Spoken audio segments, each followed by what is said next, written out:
Ding dong! Welcome, everybody, welcome. We are back. Say hello to Carl in the chat. Say hello, everyone, to Carl. We are back. It's me and the Burb, and we are getting ready to dive back into Manly P. Hall's Secret Teachings of All Ages. Chapter 3, or I guess this has like been one big chapter that's like this is like part 3 of it. Isn't that right, Carl? Isn't that right? What's that, Carl? What's that? The secret teachings are...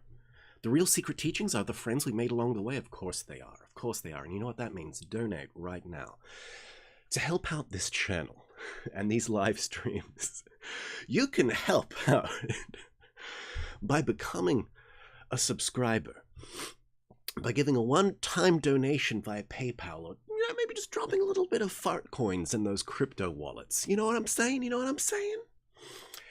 Anyway, let me see who's in. Howdy, Piran Haplant 92. Welcome. You finally made it to one of these. Welcome, brother. Scouse is here. Timothy MK, welcome. Peepees are touching. Peepees always touch when we're together. Craig, welcome back. You got a copy of The Secret Teachings for $8. Nice. Kimberly, always good to see. Surf, welcome. Rich got an alt? Yeah, of course I do. Richard Rock 2. How have you not noticed that all this time? I think that was like my original channel. Just like slight channel lore is I just kind of like started doing like mini book reviews with my phone, and then a friend of mine was like, bro, you gotta start a YouTube channel, and then he like just made one for me, and this was the new one, and I was like, okay, cool. But maybe I'll do like a channel lore breakdown in a hangout live stream one day. Howdy. Oh, thank you, Scouse, for the $5. We have a stretch goal for donations. 50 donations, and then I reveal who really did 9/11. No, Carl will reveal who did 9/11. Carl knows all of the secrets of the universe. That's where I get them from. He tells me. Hey, Bob, welcome. Another guy. Yo, yo, yo. Do I have a secret anime channel? No.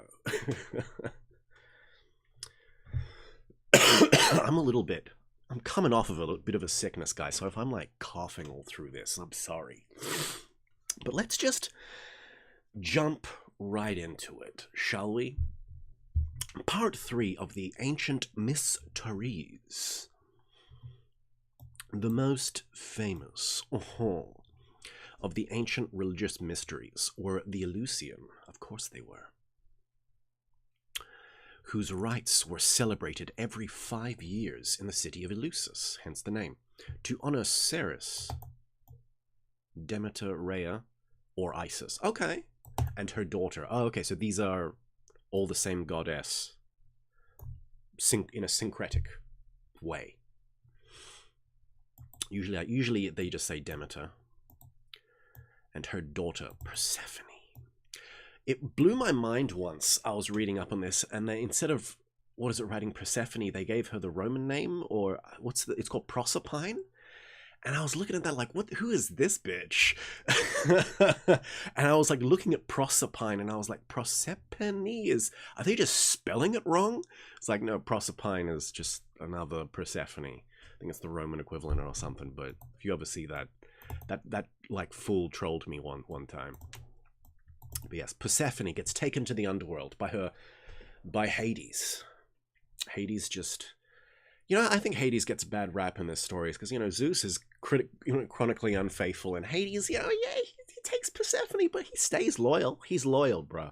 Those dark underworld gloomy guys, they're loyal. See, this is the difference between, like, a Chad Zeus husband or a Sigma Hades husband. The dark guys are loyal.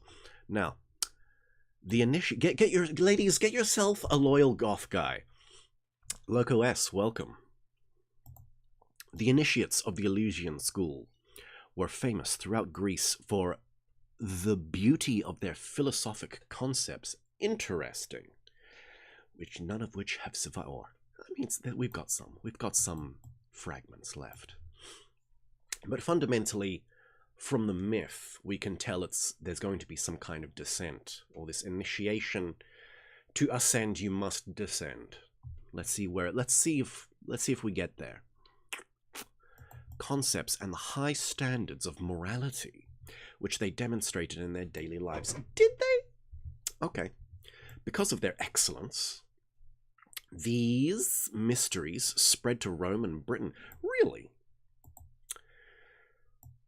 Maybe, I mean, Mithraism definitely went to Britain. Did the Eleusinian rites really go to Britain? Did they really get that far? What say you, Manly? And later, the initiations were given in both these countries. The Eleusinian mysteries, named for the community in Attica, where the sacred dramas were first presented. And so this is interesting because I've always thought the Attica or Attic mysteries are kind of interesting because Attis, is this god that has to do with castration. Oh my god. So I was just reading chat. Welcome, Petro and Adamu. Don't Attica these nuts. Yes. Thank you, Adamu. Thank you. Now, the Attic mysteries, and that's exactly it. Attis castrates himself, so he does these nuts. He takes the nuts out of these nuts. That's what he does. Source for the mysteries in Britain. Trust me, bro. Exactly, Ruben. Exactly.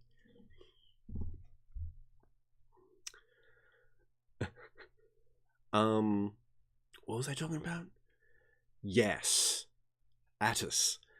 And because of that, so he has this mystery school, and I think a lot of people go, oh yeah, it was like a mystery school for eunuchs because of that. They castrated themselves. But I don't think so. I think there's a more esoteric side to it, where castration is symbolic of you don't let the sexual substance go outwards. You castrate. You're not spilling it outwards. It goes inwards and upwards.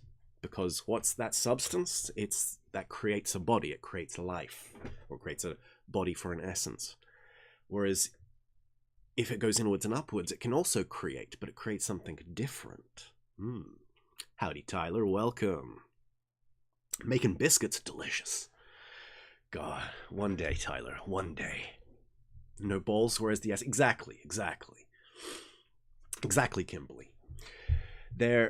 That's where the mysteries are stored in the balls, fundamentally. And so you can't really have... That's how I reconcile it, because you can't have mysteries without balls. You can't have this eunuch castration mystery cult. So there has to be some esoteric side to it. And that's interesting that they connect the Eleusinian mysteries to Attica and to Attis then. Adamu says, well, that very well may be, Richard, but I'm not going to take that chance. The nuts stay. Exactly. No, I'm not telling anyone to castrate, okay? Craig says, read the tales and apparently humans didn't start jorking it till Atlantis got sunk. Exactly. Now, Attica, where the sacred dramas were first presented, are generally believed to have been founded by Eumolpus. Is that Eumolpus? Yeah, Eumolpus. About 1400 years before the birth of Christ.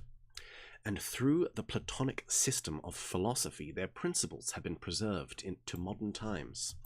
The rites of Eleusis, with their mystic interpretations of nature's most precious secrets, overshadowed the civilizations of their time, and gradually absorbed many smaller schools, incorporating into their own system whatever valuable information these lesser institutions possessed.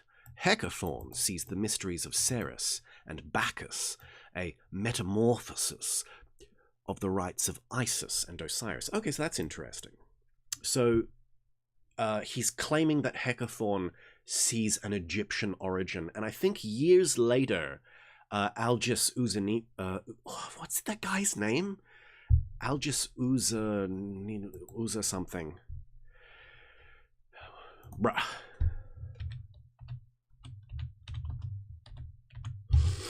Us Divinus, Philosophy as a Rite of Rebirth, where that's his thesis of the Egyptian origins of Neoplatonism.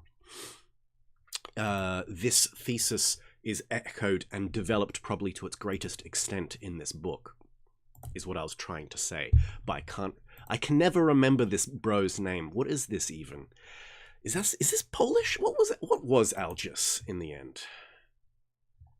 What was good old Algius? Lithuanian. Jesus Christ. Why you gotta have a crazy last name, bro? Bruh. So that's what he's alluding to there. Howdy, esoteric programmer. By the way, you're not live on my work account. I think that's just because YouTube is a poopy bum bum. That's a technical term, but that's what that means. YouTube doesn't like Carl. Carl, committed war crimes in Bosnia in the 90s, and YouTube just never forgave him. And so it just doesn't. I just don't go live for some people. That's just how it is, esoteric. I'm sorry. Wait a second. Michael Jackson is a follower of Attis, confirmed? I don't know, Adamu. I don't know. Surf. I think some used symbolic castrations. Same with assassins. I don't think so. I think this assassins just get a lot of... The hashashins has a lot of just misinformation around it, but nonetheless... Yeah, I don't know. I've never heard the assassins do the castration thing. Anyway, going back in. So Isis and Osiris, and there is every reason to believe. Sorry, Carl needs a specialized perch. Yeah, I don't know. I like holding Carl. That way he's close to me and he can whisper his secrets.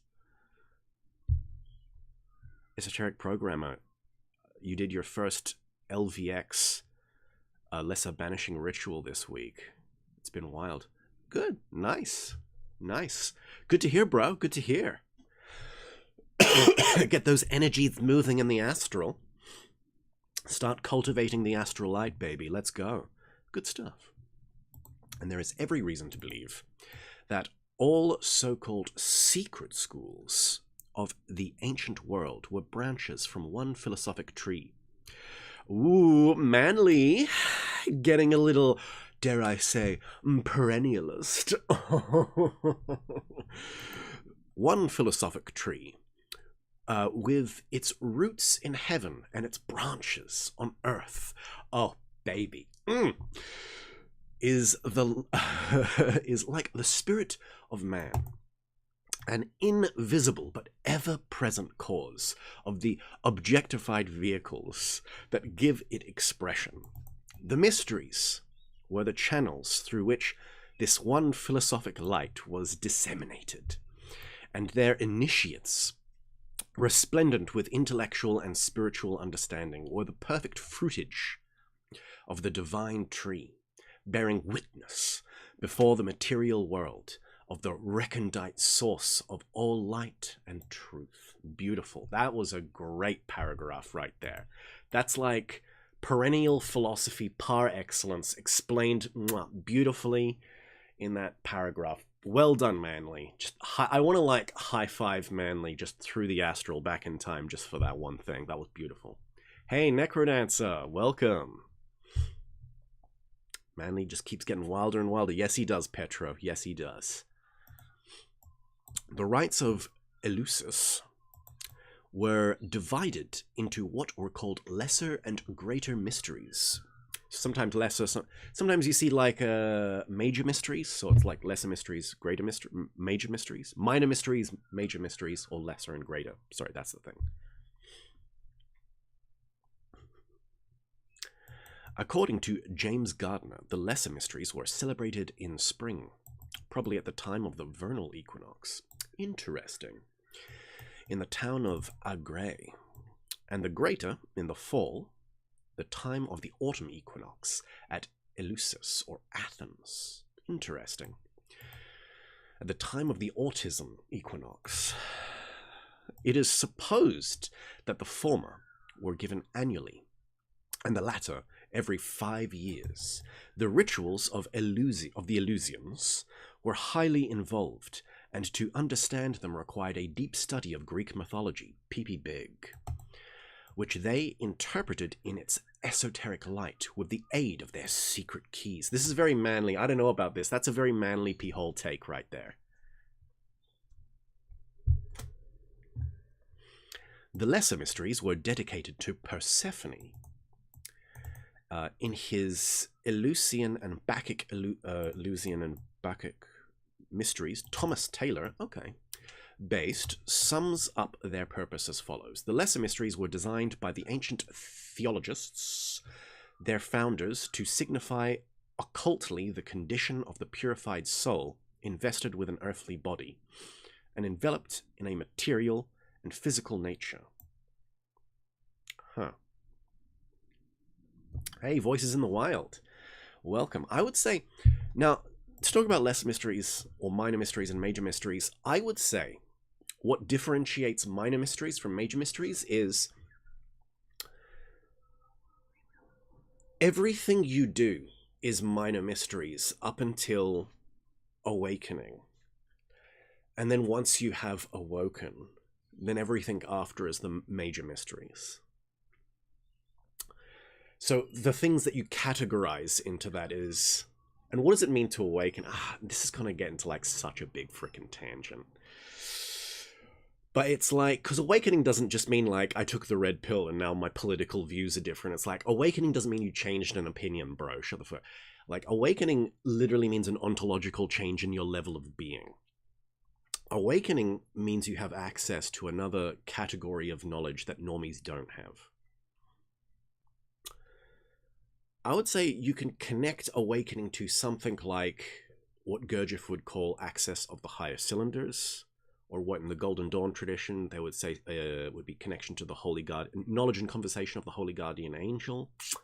Certain things like that. And then after that, major mysteries would be also include things to do with the crystallization of the causal body, or the existential bodies of the being, and gaining immortality. That would be more the major mysteries. Piranha Plant 92, hope Manly touches on the Tao at some point. Maybe, we'll see. We'll see. This is, once again, this book was published in the 1920s, so he's probably going to touch on the Buddhism as it comes through the Buddhist Sutras, so just Theravada. Maybe he'll make some attempts at some kind of Tibetan esoteric Buddhism. But I don't know. I don't see it. I don't see it. Another guy, esoteric program, like the stream for Carl, exactly.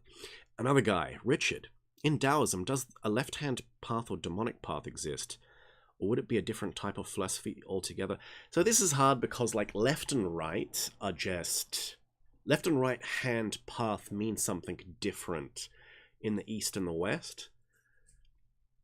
But for like Taoists, it's hard as well because there'll be like a Taoist lineage.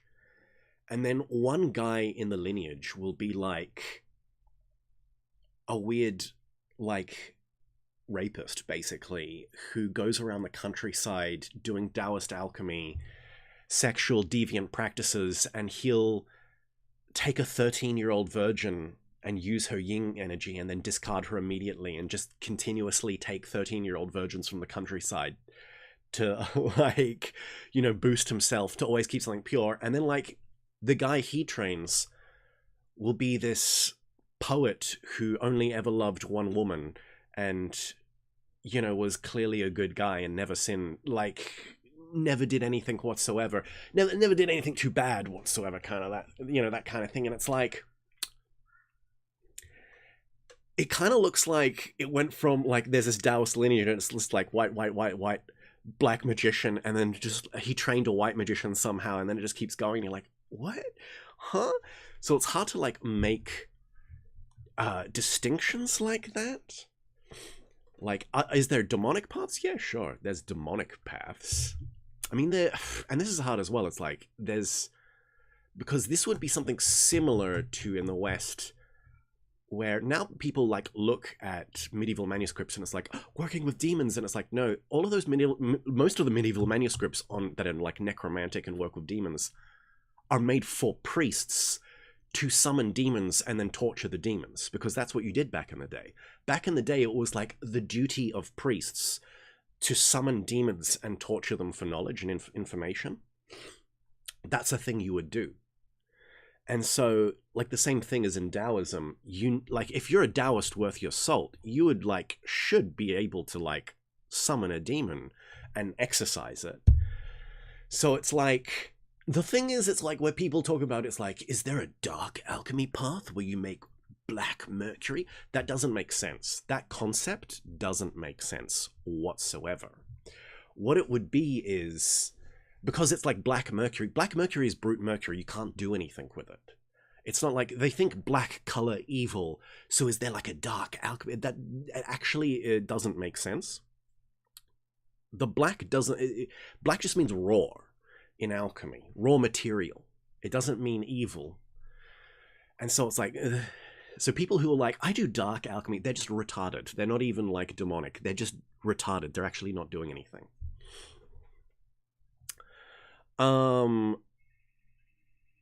Yeah, and so with the whole thing of alchemy, you're trying, and so it's like you turn it white, and it's like, yeah, but then it turns yellow, and then it turns red, and then it turns multicolored, or whatever. What you're doing is you're reverting something back to what? Prima materia, back to its prime state. Back to before the fall, and then you're doing something greater. And the similar thing in, like, Taoist alchemy, you're bringing the key back to a certain, yin key, the primal state, before, creation, and before the 10,000 things.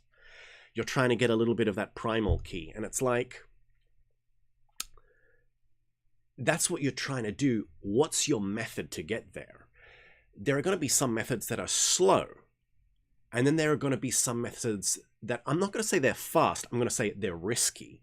But they're risky, and there's two. There's some that are risky, and there are some that may be unethical. And this is the thing. It's like, there's the main line, just someone's car alarm's going off, I'm sure you can hear that. There's going to be the guys who just, sit and cultivate in nature. That's the slow way, and that's also the safe way.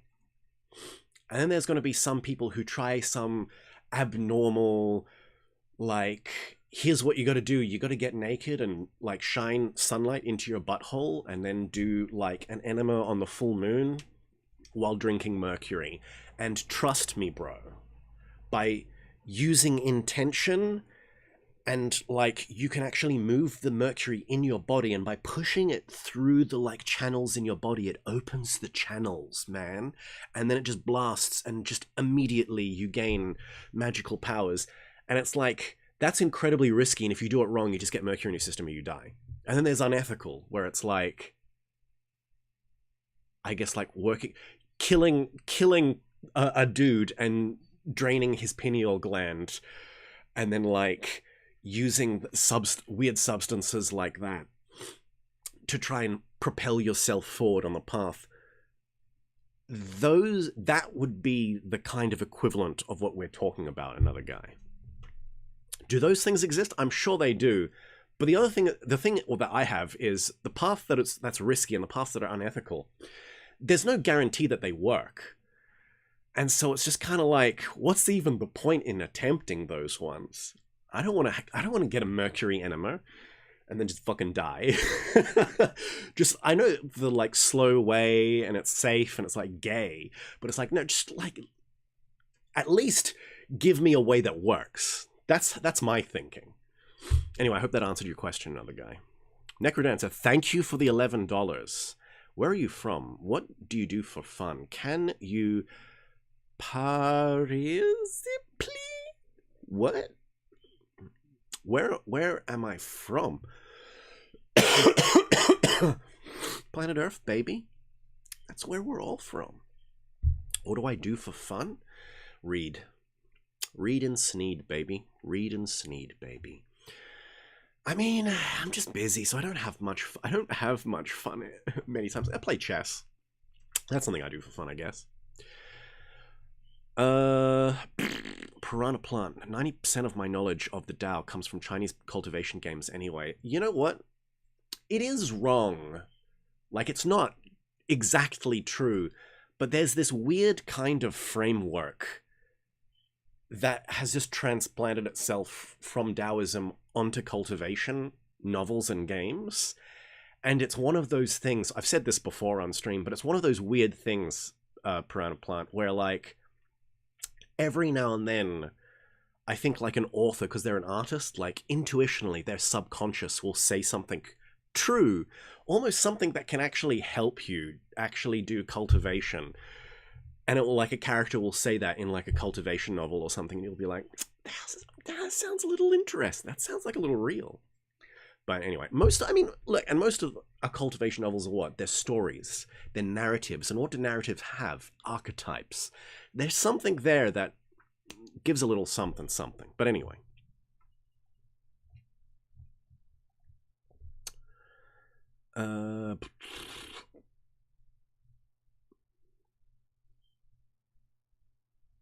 Just catching up with chat. It's funny that black magicians create white magicians, lol. Sometimes, most of the time it happens in reverse. Motherfuckers, stop turning the book reading into a Q&A. Let them read. Exactly, Surf. Howdy, Verm. Bad times create white magicians. White magicians create good times. Good times create black magicians. Exactly, Petra. Shivos, Dr. Evil. Balls Deep 69. Welcome. Best name ever. Love this book, but supposedly the Diamond Jubilee version of the book is the best to get physically. Yeah. My mom got me a copy for my birthday years ago, and I've had it for years. It's good stuff. That's the best copy to get just because you got all of the plates, the big plates in it. Just the Jonathan Augustus Knapp drawings are amazing. I know a lot of people see them and they're like, oh, he's got this very woody style, like there's no motion in it, but I'm like, I love it. I love it. I love his art. The sun is a black body. Exercise demons. Kimberly. No, exercise. You know what I mean? You know what I mean, Kimberly. Tarshan's version looks absolutely beautiful. What are we talking about? The book, voices. I was fortunate to possess a first edition. Oh, based. For about 6 months. Ended up holding for a Rosicrucian friend who was going through a divorce. Damn. Tough break, buddy. Charcoal grape magicians create podcasts. That's funny, Petro, actually. That's actually funny. Ruben, what do you think about this Chinese trend of cultivation novels where immortality is portrayed to be attained through Machiavellian cunning and a winning takes all way? I don't know. I think that's just more of a Chinese theme. Because this is one thing I've noticed in cultivation novels. This is one thing that me and Carl have noticed, I should say. Because, like, you know when you read stories in the West, or even you watch movies, and I know there's this whole thing, especially nowadays, with, like, anti-heroes, but putting anti-heroes aside, all heroes in the West, and all stories in the West, have a Christian framework as a morality. Not Christian framework as in metaphysical, but the morality that the hero has is a Christian morality. Meaning there are things that because he's the hero, there are things he will not do. And all places that have been touched by the West, all stories, all of the heroes will have this attribute. There will be things that you never see a hero do in a story because he has an unspoken Christian morality. In cultivation novels, they do not have Christian morality. And it's really interesting. And you don't actually think of this. And then when you read a cultivation novel, there are like scenes where the hero will literally be like, okay, we got this bad guy. Let's torture him to get information. And they'll just straight up like fucking like torture like a guy or like kill like someone on the street. Well, there's like one story I was reading, it's like, and someone get like catcalls a cultivator on the street, and there's a character who I would describe her as the Hermione character, as like the smart girl, and it's in like this cultivation story, and someone catcalls her on the street, and she just like looks and just fucking just murks him. She just straight up like ray beam lightning strikes his head and blows his fucking face off for catcalling her. And like no one bats an eye and is like, you shouldn't do that. It's like, yep, no, that's what happens, bruh. That's what happens. And it's so interesting to see another culture that doesn't have the, you know, Christian ethics behind and morals behind their stories kind of come up. And so it's really interesting. You see, but even it's this weird thing in Chinese cultivation literature, or literature that's inspired by Chinese cultivation. There's this weird Promethean will to power where the person who wins, and once again, it's not the person who necessarily is the strongest, it's the person who has the most cunning. The most Promethean cunning is the person that wins. And that's the thing that's always intrigued me. Anyway, I'm not... Sorry, Ruben, I'm not sure if I've, like, answered your question or not. Anyway, I'm getting, like, massively off topic here. I'm just gonna, like, ignore you guys for a little bit and get back to reading. Lesser Mysteries, dedicated to Persephone. In his Eleusinian and Bacchic...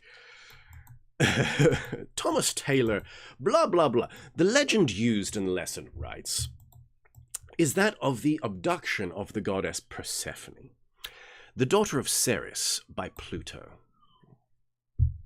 Hades, Pluto the Chad, the lord of the underworld, or Hades. While Persephone is picking flowers in a beautiful meadow, the earth suddenly opens, and the gloomy lord of death, riding in his magnificent chariot, emerges from its somber depths and grasps her in his arms and carries her, the screaming and struggling goddess, to the subterranean palace, where he forces her to become his queen. Is that how you got your wife, Carl? Yeah, that's exactly how you did it. She's Bosnian, by the way. Let that sink in. Now, it is doubtful whether many of the initiates themselves understood the mystic meaning of this allegory.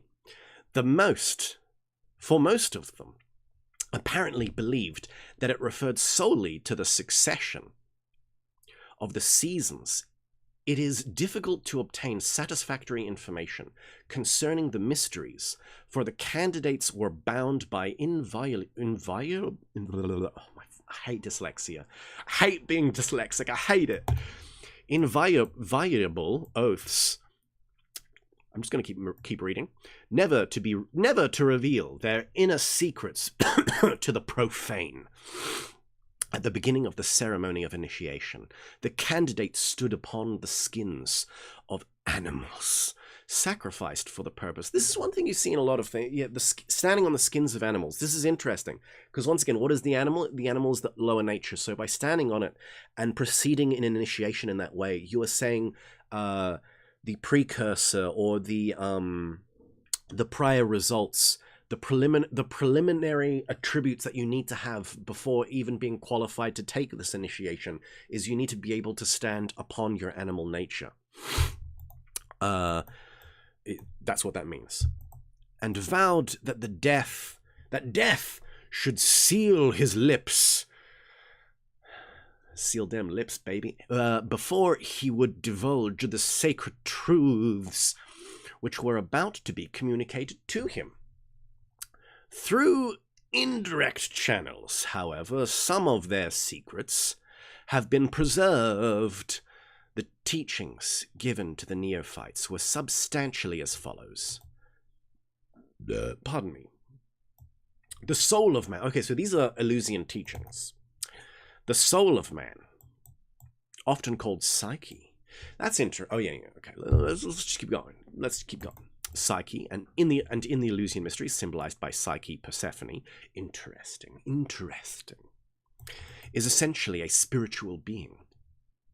Its true home is in the higher worlds, where free from the bondage of material form and material concepts, it is said to be truly alive and self-expressive. The human or physical nature of man, according to this doctrine, is a tomb, a quagmire, a false and impermanent fang, the source of all sorrow and suffering. Plato describes the body as the sepulchre of the soul. Does Plato say that, or does Plotinus say that? And by this, he means not only the human form, but also the human nature. The gloom and depression of the lesser mysteries represented the agony of the spiritual soul, unable to express itself because it has accepted the limitations and illusions of the human environment. The crux of the Eleusinian argument was that man is neither better nor wiser after death than during life.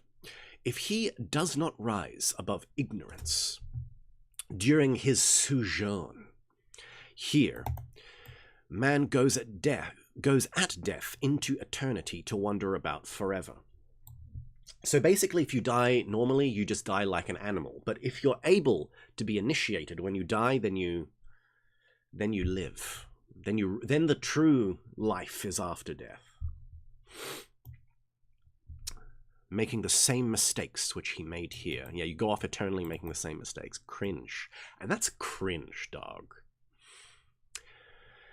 If he does not outgrow the desire for material possessions here, he will carry it with him into the invisible world, where, because he can never gratify the desire, he will continue in endless agony.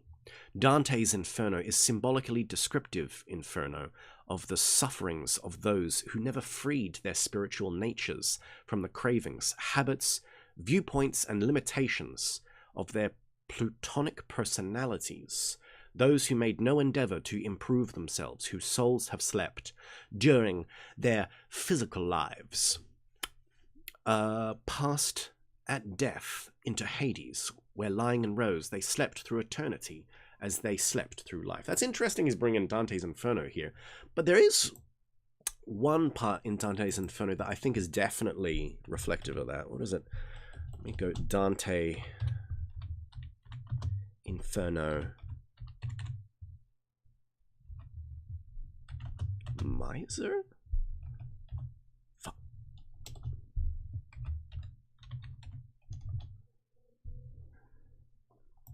Quiet you. Yeah, these guys. The misers. So for those who don't know or haven't read it, in the fifth... I think it's in the fifth sphere, or like the fourth?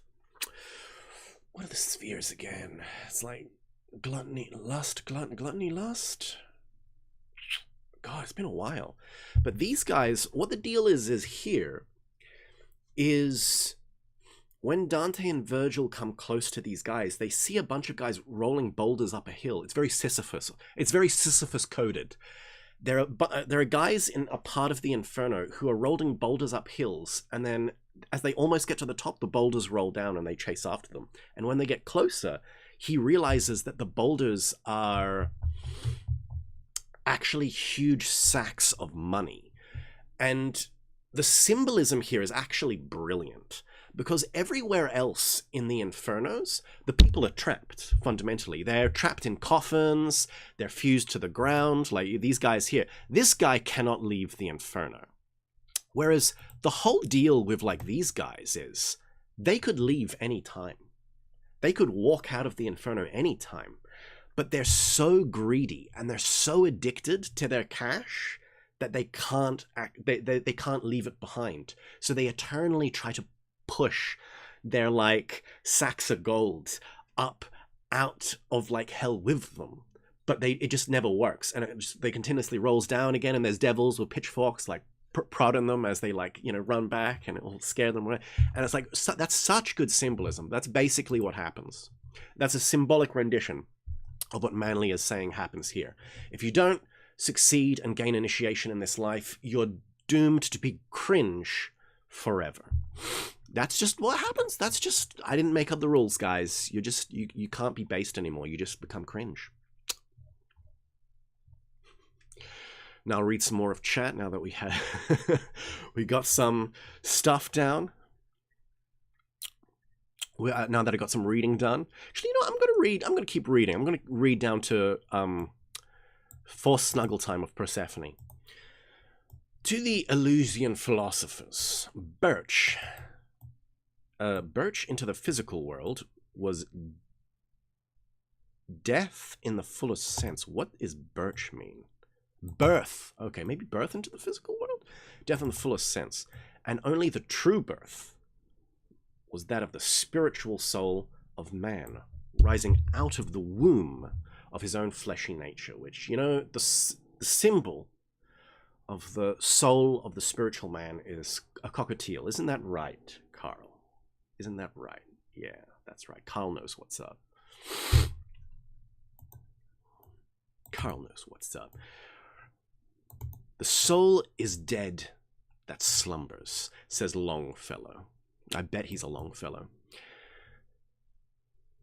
And in this he strikes the keynote of the Eleusinian mysteries, just as Narcissus, gazing at himself in the water, the ancients used this mobile element to symbolize the transitory, illusory, material universe, lost his life trying to embrace a reflection, so man, gazing into the mirror of nature, was accepting as his real self the senseless clay that he sees reflected, loses the opportunity afforded by physical life to unfold his immortal invisible self.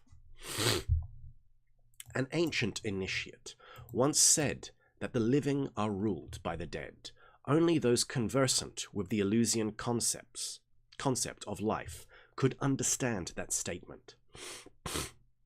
It means that the majority of people are not ruled by their living spirits, but by their senseless, hence dead, animal personalities. That's what happens. Hence why you gotta stand on the animal skin, baby. Transmigration and reincarnation were taught in these mysteries, but in a somewhat unusual manner. It was believed that at midnight the invisible worlds were closest to the terrestrial sphere, and the souls coming into material existence slipped in during the midnight hour. That's why you gotta... interesting. If you're trying for a baby, make sure you come exactly at midnight. For this reason, many of the Eleusinian ceremonies were performed at midnight. Some of those sleeping spirits who had failed to awaken, their higher natures during their earth life, and who now floated around in the invisible worlds, surrounded by a darkness of their own making, occasionally slipped through at this hour and assumed forms of various creatures. That's right. If you don't perform correctly, you'll come back as a dog. That's right. But not cockatiels. Cockatiels are superior souls. Yes.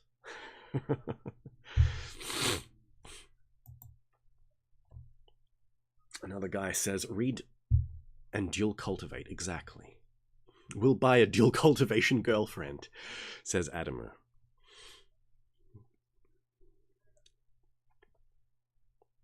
Wish we had Western Hermetic cultivation type shit. I mean, Lord of Mysteries does that pretty well.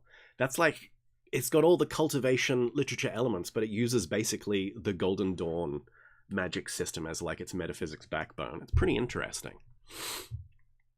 Great read.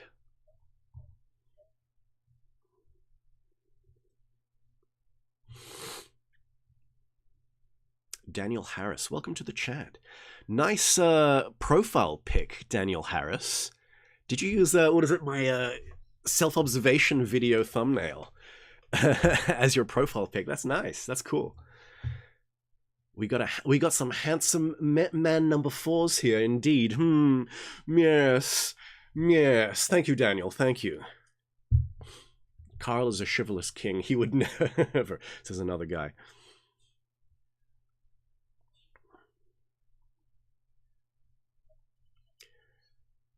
Scouse says the concept of body as a sepulchral tomb of the soul is a central metaphor in Plato's Phaedo. Oh, that's what, okay. Gotcha. Where the body is described as a prison. Okay, so, but then is it, if it's in the Phaedo, I've got to read that again. I started reading that recently and then stopped because I had to read some other stuff. But Phaedo is, the plot of Phaedo is death of Socrates, right? So is it, who says it? Who says it? Is that Plato actually speaking in that, or is that like when a bunch of guys are debating and Socrates is like, because I don't think Socrates, I think, yeah, I gotta make a freaking Plato video one day. That's what I gotta make my Plato video one day. That's what I gotta do. Miser D's nuts. Got him. Jesus, Adam. Damn it, Adamu.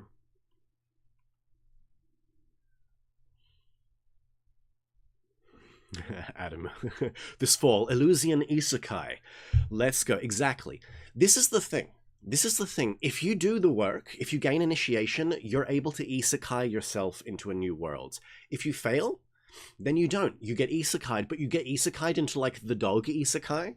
That's what happens. You become cringe. Don't be cringe. Do the work. Another guy. Weekly Lotum glaze cannot be stopped. Exactly. Well, it deserves it. Craig says, I don't know if the Red Lion counts as Western. You know what? Actually real. The Red Lion is basically a Western cultivation novel.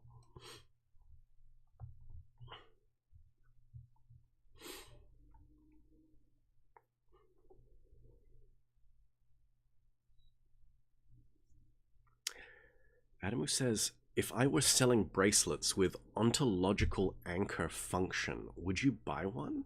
Sounds based. Maybe. Big Hole sending me 5 fat US dollars. Thank you, Big Hole, just for stretching me up, for stretching my wallet. Another guy, if I initiate, I will be isekai'd into cultivation world. Don't at me. No, you just get to choose. I mean, you can isekai yourself back into this one if you want to. But, like, I mean, that's the whole thing in Buddhist Bardo cosmology. If you're able to cultivate yourself to a certain level in the Tibetan Buddhism, you can choose which paradise you incarnate into. Because obviously they want to gain, go into the void. They want to, make it to the Adi Buddha, I'm sure, in Tibetan Buddhism.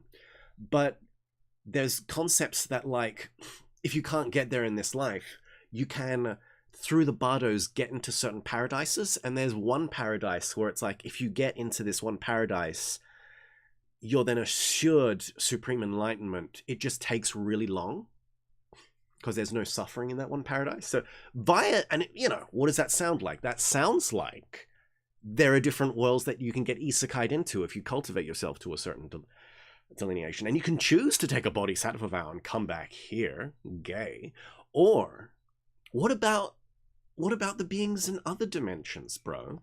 I want to help out beings in a medieval fantasy setting where magic is more open. Yeah, that's what I want to do. Yeah.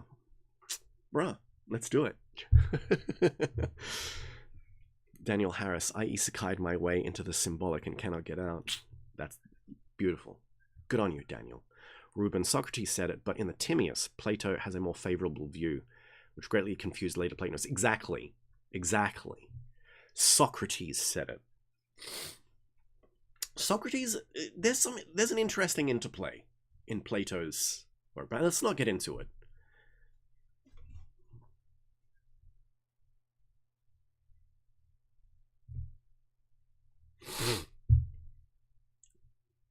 Rich gonna piss off the Heilig philosophers.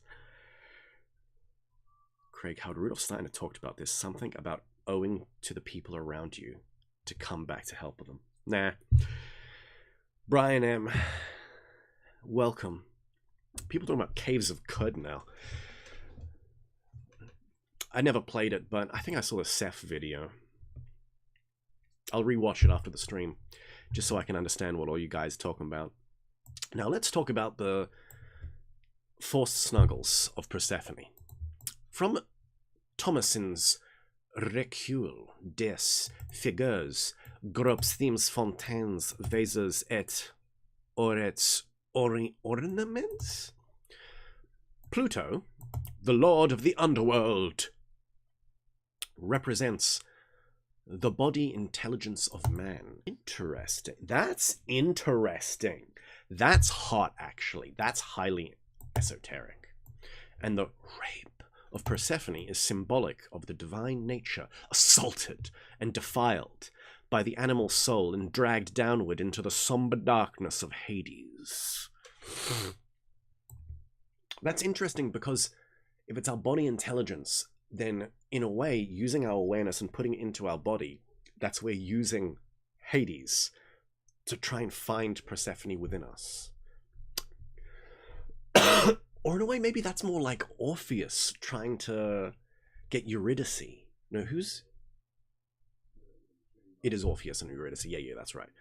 Yeah, intro. Oh my god, my peepees are touching. Sorry. Anyway, which is here used as a synonym for the material or objective sphere of consciousness. In his disquisitions upon the painted Greek vases, James Christie presents Mercius's version of the occurrences taking place during the 9 days required for the enactment of the greater Eleusinian rites. The first day was that of general meeting, during which those to be initiated were questioned concerning their several qualifications. The second day was spent in a procession to the sea, possibly for the submerging of an image of the presiding goddess. That's interesting. Ricardo A. became a psychotronic investigator. Thank you, Ricardo. The third day was opened by the sacrifice of a mullet. Gotta shave your hair. On the fourth day, the mystic basket containing certain sacred symbols was brought to Eleusis, accompanied by a number of female devotees carrying smaller baskets. Interesting. On the evening of the fifth day, there was a tour race. On the sixth, a procession led by a statue of Aeacus. On the seventh, an athletic contest. The eighth day was devoted to a repetition of the ceremonial for the benefit of any who might have been prevented from cooming sooner. The ninth and last day was devoted to the deepest philosophical issues of Eleusinia, during which an urn or jar, the symbol of Bacchus, was exhibited as an emblem of supreme importance. Interesting. First day was a general meeting. Second day was a procession to the sea. Submerging of an image is interesting because the word image here can mean pretty much anything. Could be a statue, could be a coin with a face on it, could be a literal painting.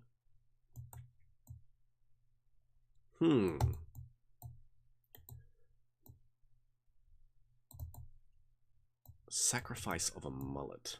So this is interesting as well. So sacrifice of a fish. I'm joking when I said hair, but because in olden days, fish weren't considered meat. You know, there are some vegetarian diets from ye olde days where it's like fish is included. It's like fish isn't real meat.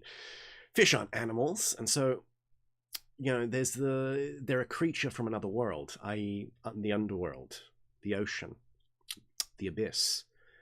So it's interesting that they're sacrificing a mullet because it's not quite like, you know, burning a bunch of vegetables or fruit, and it's not like burning the oils and fats or sacrificing the bones and meat of an animal or a goat or something. You're sacrificing a mullet, a fish, and different fish have different meanings. And I'm not well versed on it, but that's really interesting.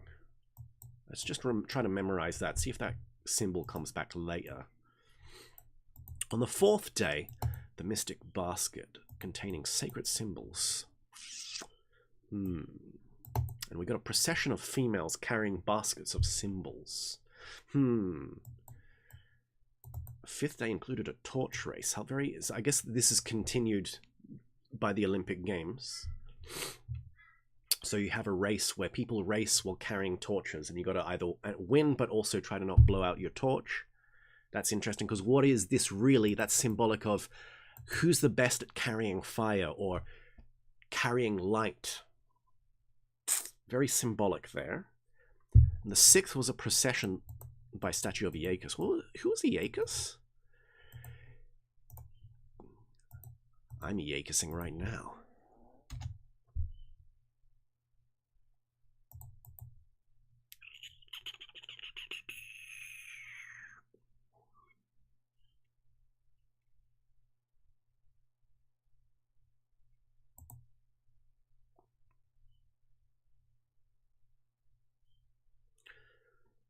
Huh. Interesting. So some kind of sort of Bacchic Dionysian entity. That's interesting. Very interesting. 6-day procession led by this being. Very interesting, actually. Nah, that's my pee-pee's throbbing a little bit, actually, not gonna lie. Because this is... Dionysus and Bacchus are the opposite of Apollo, in the sense that Apollo being something transcendental, or think of it as transcendental thought or inspiration coming down. Dionysus and Bacchus are more something chthonic, atavistic, things coming up from the sun, madness coming up, and a strike of madness just clicks and things just work and art is created. And it's this thing is leading a procession now. So you've extracted something from the subconscious through this process, and now it's leading. The 7th is an athletic contest. So now everything's integrated, and now it's, let's do some wrestling, boys. Touch tips. 8th day was devoted to a repetition of the ceremonial for the benefit. Okay. And the 9th was devoted to the deepest. The 9th, interesting. The 9th card, the Hermit of the Tarot. PB Big. That was interesting. That was very PB Big interesting. Brazilians all over the place. Yes, another guy.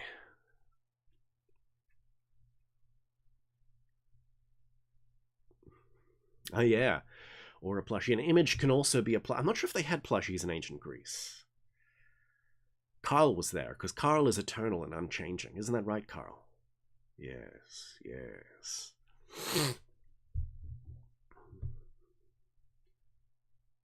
Adamu says, in medieval times in some Christian countries, beavers were considered fish. Really? That's crazy. I didn't know that. To circumvent the no meat on Friday rule, that's funny. That's funny. I would love to eat beaver. What does beaver taste like? God, I want some meat right now. I've had crocodile. Crocodile has the texture of a fish, but it tastes kind of more like chicken. You know what I mean? But it doesn't feel like chicken. It has that blocky kind of fish texture. It's weird.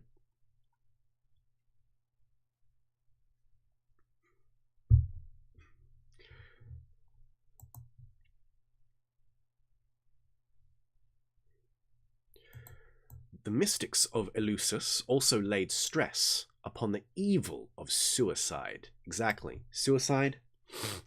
Never suicide, bros. Never. Explaining that there was a profound mystery. Never unalive yourself, guys. There was a profound mystery concerning this crime, of which they could not speak. Very interesting. But warning their disciples that a great sorrow comes to all who take their own lives. I think Paracelsus said that,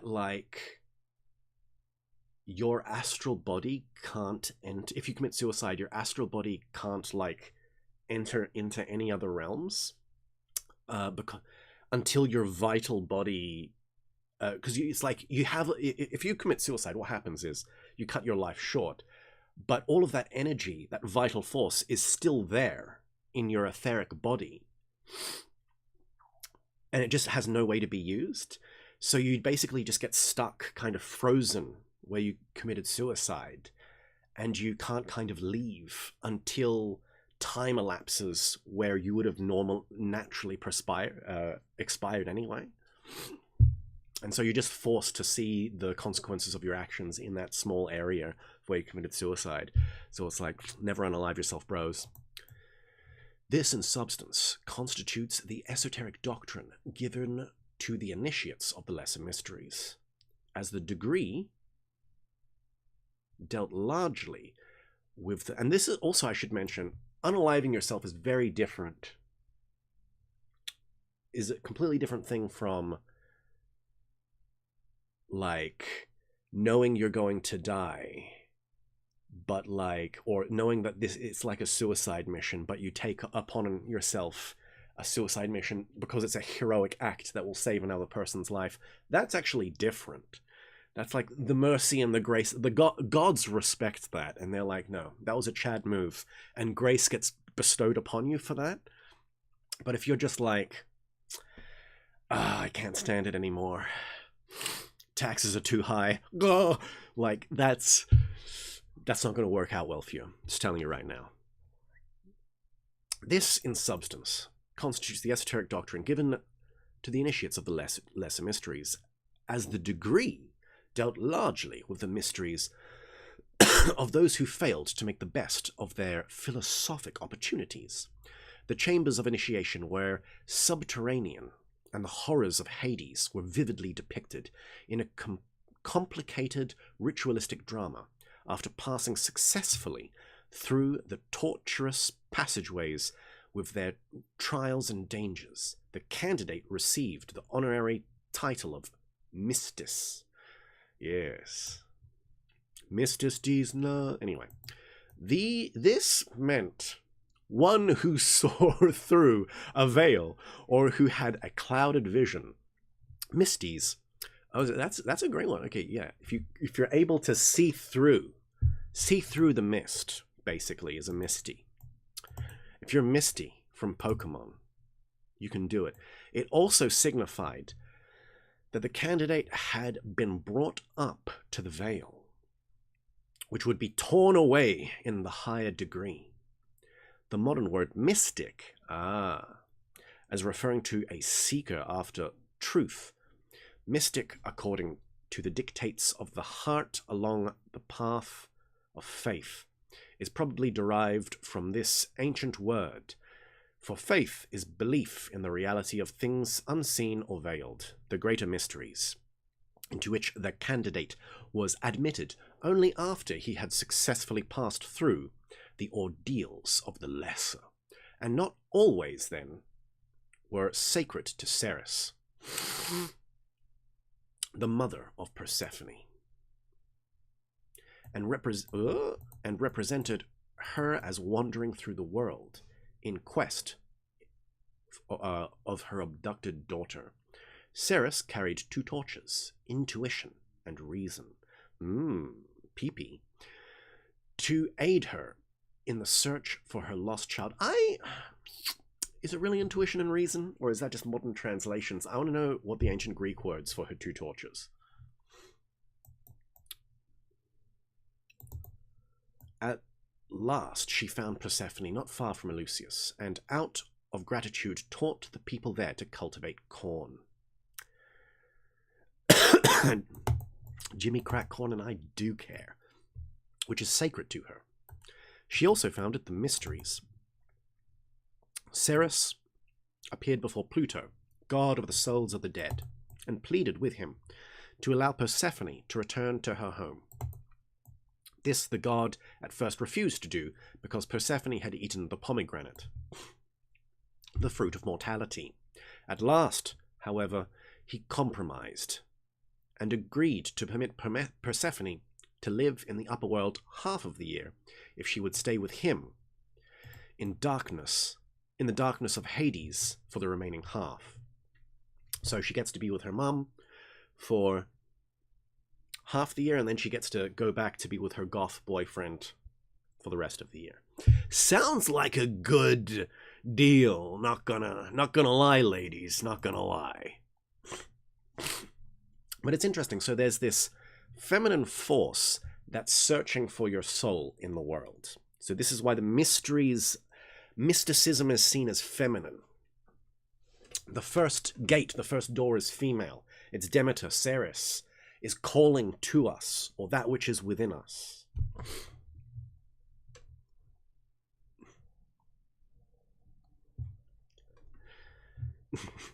Just reading some of chat again. People eating capybaras.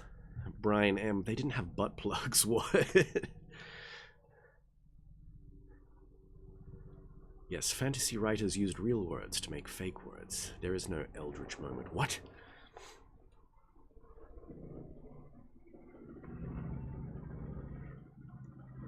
What are you guys talking about in chat?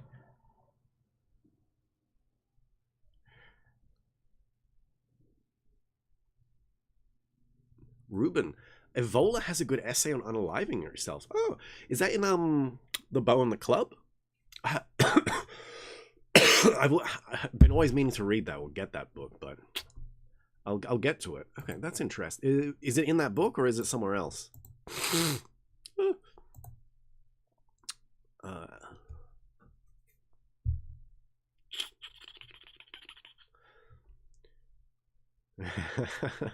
Another guy, Vale. Golden Dawn confirmed. Yeah, I mean, Golden Dawn would have taken a lot, would have drawn a lot from mysteries and stuff like this, because they're kind of making it up on the spot, and so no doubt a lot of stuff would have been very, you know, Eleusian coded.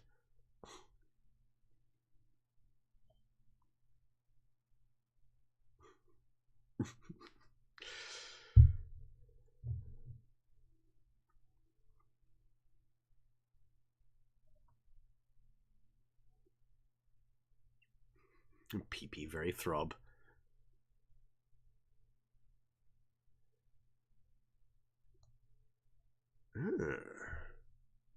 Okay, maybe I'll look for it. I'll look for it. I'm gonna make no promises that I'll find it, Ruben. Hey, Ricardo. Actually, taco person, Mexican in brackets. That's pretty funny. I guess I'm getting my head shaved then, or dyeing my hair red to grind the misty energies. Yes. Nah, you don't need that, bruh. You don't need that, bruh. Just make sure you don't get taken by cartels and you'll be fine. You automatically get bonus points for that, for just being Mexican. Biscuits made. Nice. Well, thank you, Tyler, for the $20 based. Time to focus up. Hell yeah. Let's do a little bit more. Let's do a little bit more. Let's try and get halfway through this. Chap. Hey, shall we?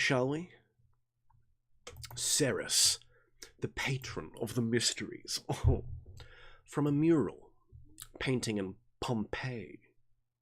Ceres, or Demeter. Stick with one. Have you noticed that Manly just chops and changes every freaking sentence? Super annoying. But anyway.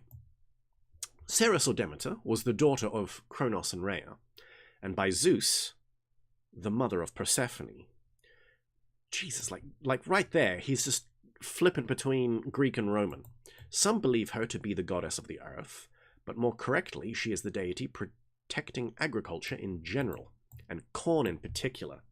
Mexicans love Demeter. Isn't that right, Carl? Mm-hmm. Is maize and corn the same thing, or am I tripping? The poppy is sacred to Ceres. Oh my god. The CIA loves Ceres. And she is often shown carrying or ornamented by a garland of these flowers. In the mysteries, Ceres represented riding in a chariot drawn by winged serpents. Same thing, maize, corn. Okay. Exactly, then.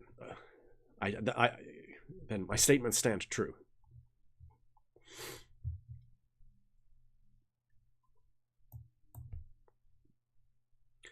The Greeks believed that Persephone was a manifestation of the solar energy, which has descended into Saturnian matter. So we have that's interesting. Okay. So within us, this is like Brotherhood of Miriam stuff now. So we're like, we start with our Saturnian body, but deep within us, we got to get to that solar essence. And there's layers. After the Saturnian like heaviness of our body, there's like this lunar, energetic, emotional part, and then there's of course the mercurial, thought-based memories. But it's like we need to silence and shut all of that kind of down, and eventually we'll be able to get to that solar essence, to Persephone within us, which in the winter months lived under the earth with Pluto, but in summer returned again with the goddess of productiveness. There is a legend that the flowers loved Persephone, and that every year, when she left for the dark realms of Pluto, the plants and shrubs would die of grief, while the profane remained safely concealed by the priests. Priests. Disgusting.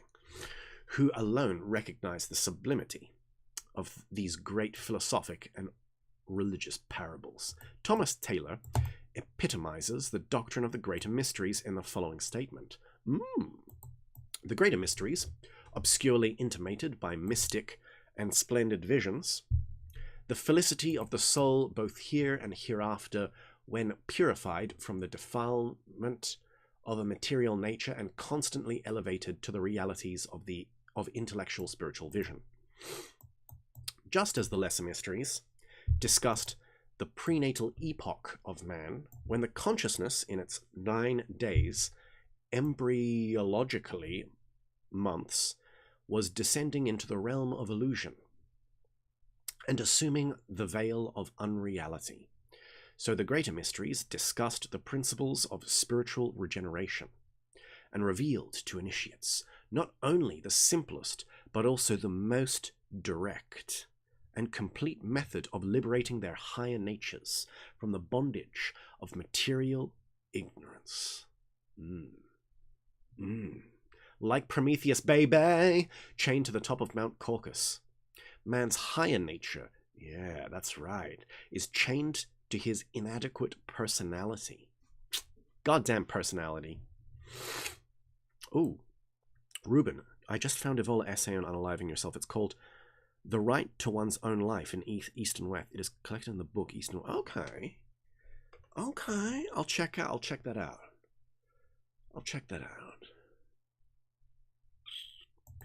The 9 days of initiation were also symbolic of the 9 spheres through which the human soul descends during the process of assuming a terrestrial form. Oh, is that so? The secret exercises for spiritual unfoldment given to disciples of the higher degrees are unknown, and that's where we weep. Jesus wept was the next part.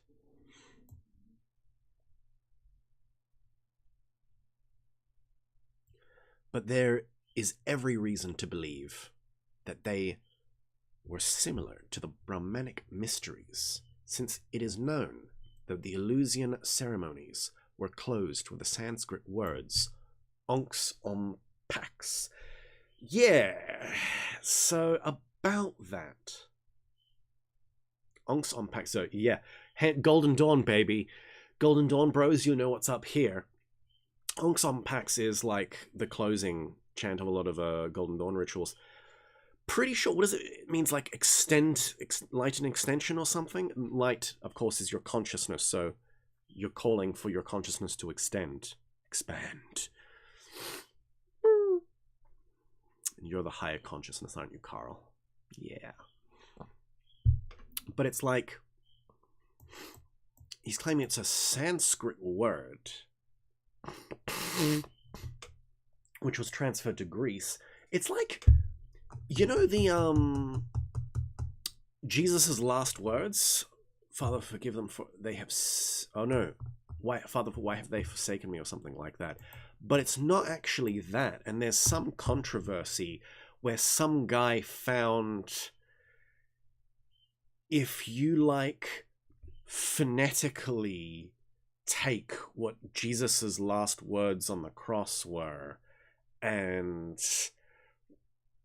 try to phonetically translate it into Mayan, it actually says something profound. Like, now I proceed into the silence of my father or something. And it's like, did Jesus know Mayan or something? I know there's some kind of flavor of like weird conspiracy here, but I mean, it could be. Because it's all Indo-European in the end. So potentially. And, apparently Orpheus was supposedly dark. People comment how he had dark skin and he was a foreigner. So it is possible that, Orpheus was from the East, so that he brought some kind of Sanskrit knowledge. And only like generic phrases kind of get perpetuated in mystery schools. That could totally be a thing. I've also heard like some like weird... Anyway, I'm not going to get into it, but yeah. Anyone else know like weird language conspiracy theories where like languages appear in other cultures but only in like the mystery cults? I've heard like another one with the Mayan one where like someone did some like connection with like Mayan and Tibetan or something, and in some like Tibetan ritual lingo or something, it's like there's some connections, and I'm like, I don't know, man, I'm not a linguist.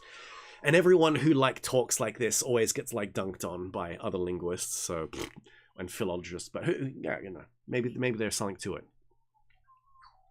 Maybe the Tower of Babel is real. Billions must be conspiracy theorists. Exactly. The part of the allegory referring to the 2 6-month periods, during one of which Persephone must remain with Pluto, while during the other she may revisit the upper world, offers material for deep consideration. It is probable that the Eleusinians realized that the soul left the body during sleep, or at least was made capable of leaving by the special training, which undoubtedly, thus Persephone would remain as the queen of Pluto's realm, but would descend to the spiritual worlds during the periods of sleep. The initiate was taught how to intercede with Pluto to permit Persephone, the initiate's soul, the initiate's soul, to ascend from the darkness of his material nature into the light of understanding, when thus freed from the shackles of clay and crystallized concepts. The initiate was liberated not only for the period of his life, but for all eternity. For never thereafter was he divested of those soul qualities which are after death were his vehicles for manifestation and expression in the so-called heaven world. Exactly. That's the goal, baby. That's the goal.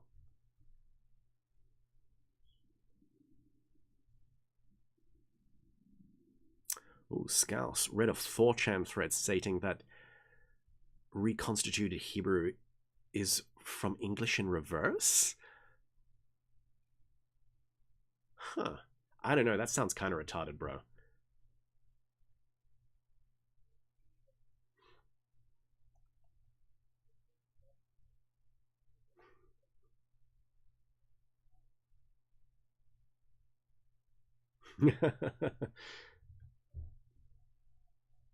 Oh shit, did we drop? Drop the tempo.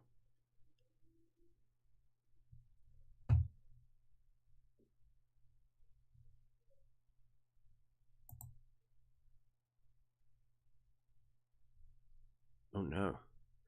Yeah, it looks like we're not running smoothly, boys.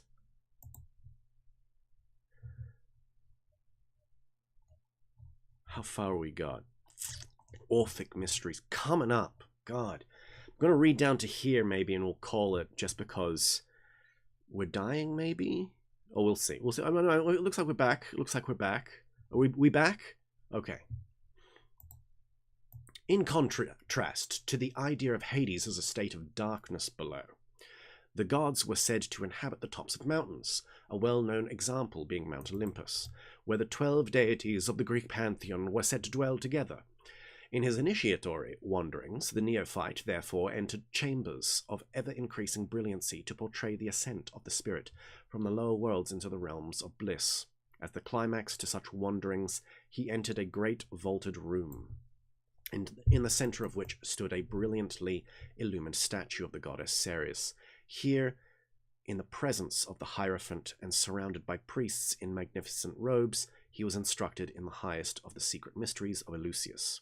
At the conclusion of this ceremony, he was hailed as Epoptes.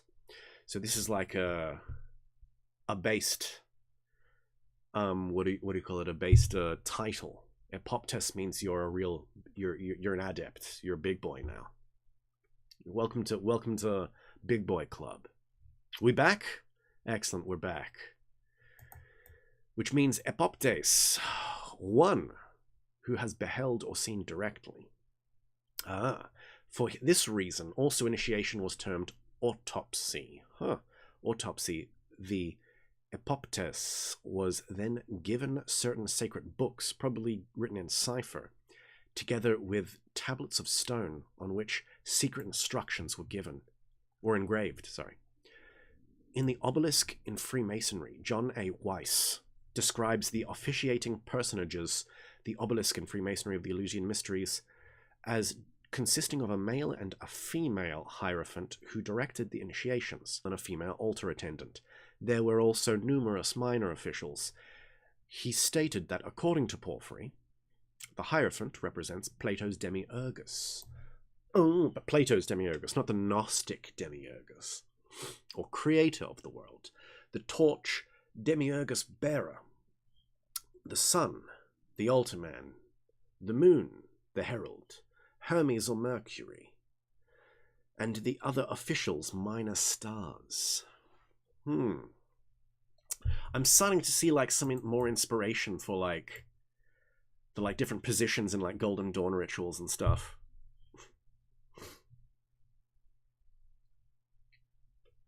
From the records available, a number of strange and apparently supernatural phenomena accompanied the ritual.